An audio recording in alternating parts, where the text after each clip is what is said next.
Good day mga ka-painters. May share lang po ako sa inyo mga ka-painters na ginagamit kong pamasilya dito sa may gypsum board. Itong share ko po mga ka-painters, talagang napakatibay nitong ginagamit ko na pati na to mga ka-painters.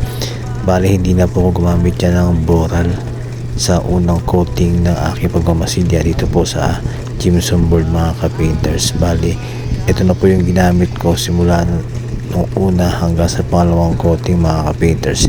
I-share ko na po sa inyo mga ka-painters. Ito po yung ginamit natin dyan mula sa Build Right mga ka-painters. Itong Putty Master mga ka-painters.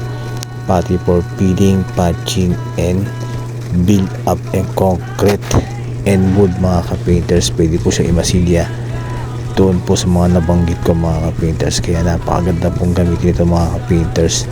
Hindi na po gagamit ng boral sa pagmamasilya kasi ito mga ka-painters talagang napakatibay ito. Pero huwag nyo lang kakalimutan gumamit ng gasa tape mga ka-painters para sa mga dugtungan.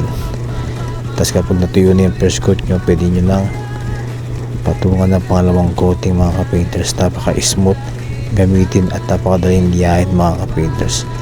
Ito po yung ginagamit namin ngayon dito sa project namin sa pagmamasilya at pagpintura ng gypsum board mga ka-painters.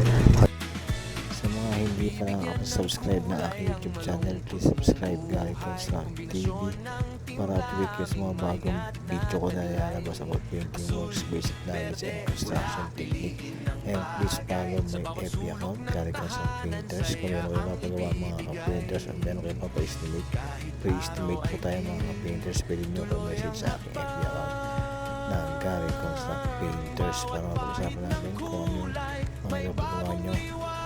Kahit ano po yan mga ka-painters, bibigyan namin kayo ng magandang presyo at good quality works mga ka-painters. Sa mga suporta sa akin, maraming salamat sa mga kapwa ka-painters, sa mga kapwa construction worker mga ka-painters. God bless mo din lahat. Maraming salamat mga ka-painters.